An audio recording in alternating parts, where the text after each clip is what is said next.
Imagine a world where adventurers are aware that they are adventurers, with a specific class, skills and experience points. A world where dungeons are actual businesses run by some bored mages who just want to profit from inexperienced heroes and give orcs, goblins and chickens an honest job. Well, this is exactly what the universe surrounding the Dungeon of Naheulbeuk, the Amulet of Chaos, is about, and today we'll take a detailed look at the game, its story and mechanics, and I'll tell you why, despite being a bit linear, I think this game is still worth a try. My cousin Klundley always says, if it's magic, hit it harder! No, wait! Naheulbeuk is a single-player turn-based tactical RPG released in 2020 by Artifact Studio, and it's set in the fantasy world of Fangs, which is basically a universe built as a parody of Dungeons & Dragons tabletop type of games, and for that, they did a good job. It was created by John Lang in 2001 and was first introduced as a French audio series, which I'm a big fan of and I highly recommend, by the way. And it shows the adventures of a group of, let's say, stereotypical adventurers, cursed by their own stupidity, and brace yourself, as these are the heroes you're gonna control in the game.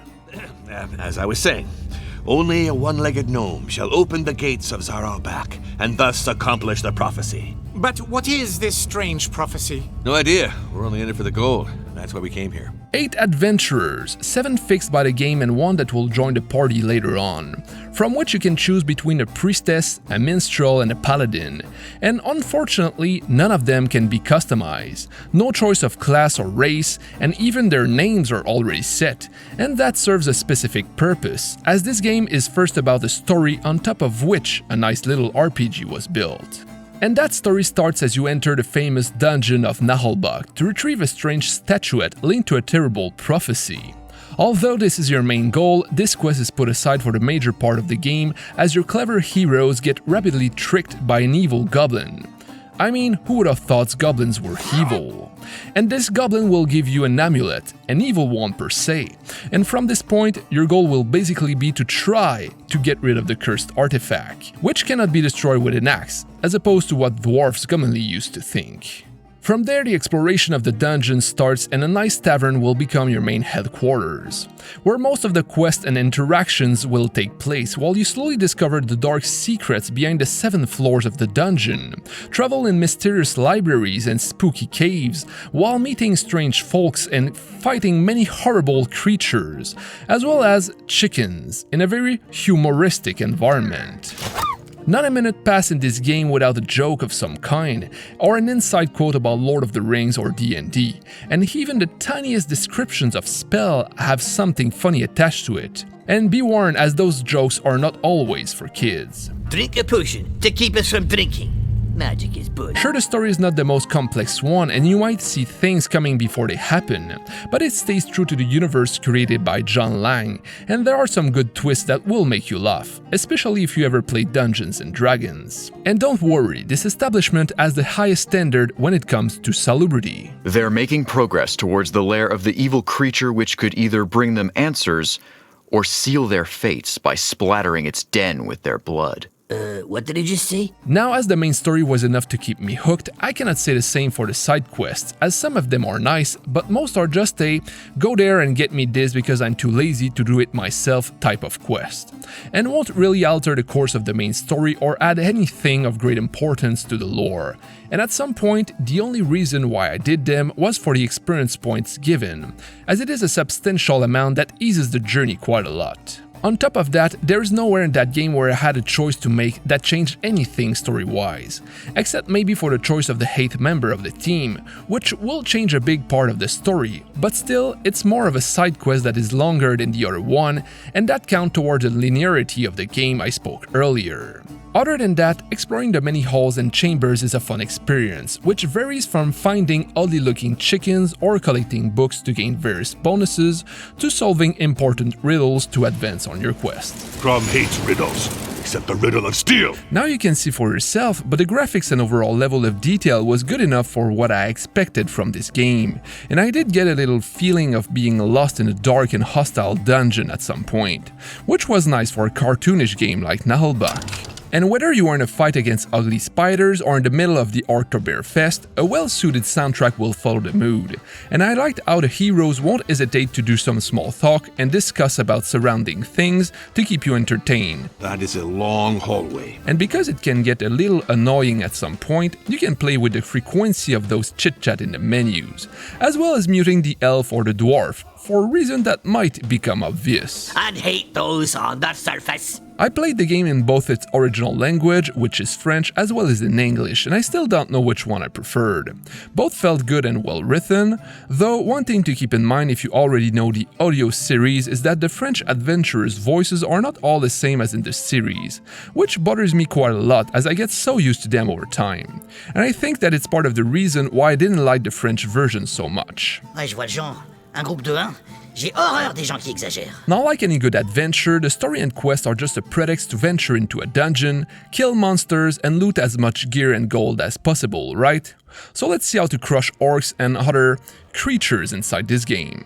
Each fight automatically starts when you enter the proper room, so you cannot choose to pick a fight with anybody, which is sad to be honest and adds another layer of simplicity to the game. Now once you trigger a combat, you have a preparation step where you're allowed to place your heroes and take a last look at your inventory and skills. Whether you want to change gears, load your belt with potions and bombs, or even level up a hero.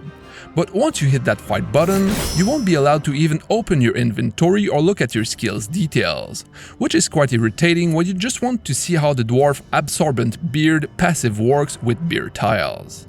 Now each character is allowed 2 actions per turn, which are a move plus one of the actions on the bottom. Belt items, range or melee attack, defensive stance, overwatch, or the special ability of the said character. And once a hero gets down, you will get 3 turns to heal him before he gets completely out of combat. And if you manage to heal him, the hero will step back up with a certain number of wounds, which each gives a random and non-neglectable malus to your hero.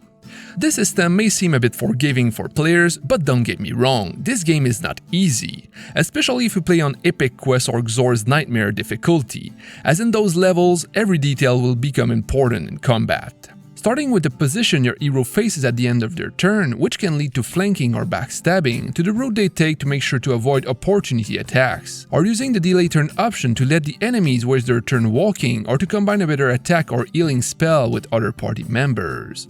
And don't forget about friendly fire, which is a dangerous thing. Just stand there like that. Combine all this with an insane chance of critical hit and failure, which get even higher to turn up the difficulty levels, and the game that seems easy rapidly becomes a nightmare, until you learn how to play it efficiently, which takes a bit of practice.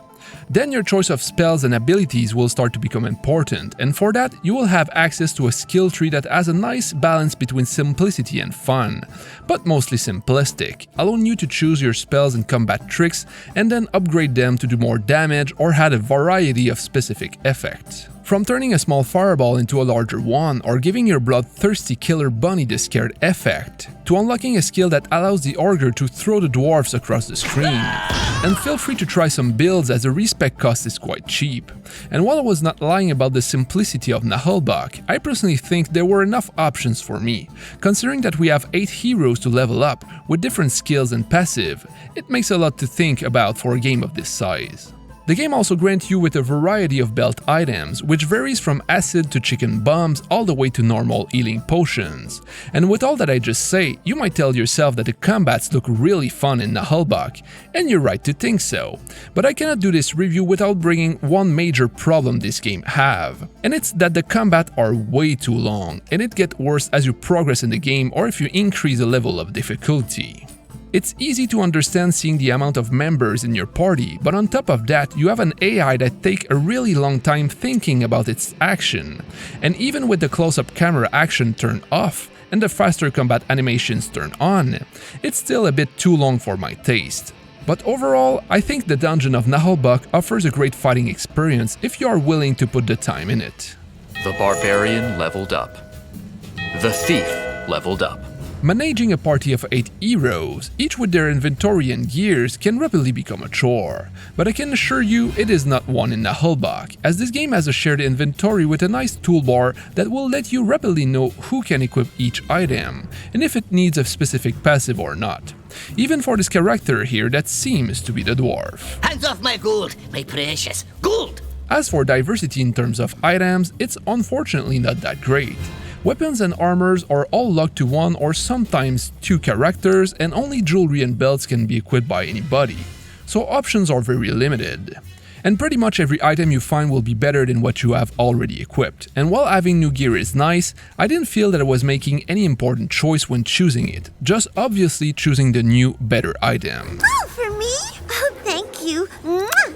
In conclusion, this game is fun, full of chickens, easy to play and understand while bringing its fair amount of challenge when in combat, and it took me a bit under 40 hours to complete it on epic difficulty, as I found it a bit too easy on normal. But if you are looking for a customizable game with a high replayability value and do not like linear games where fights and story are all preset in advance, I would stay away from the Dungeon of Naheulbeuk. I hope this video will help you, and if you want to continue the adventures further, many DLC had been released to the date I made this video, introducing new stories, new foes, and probably new riddles for the great enjoyment of the barbarian. Let me know what you think of this game in the comments, and see you later in another world.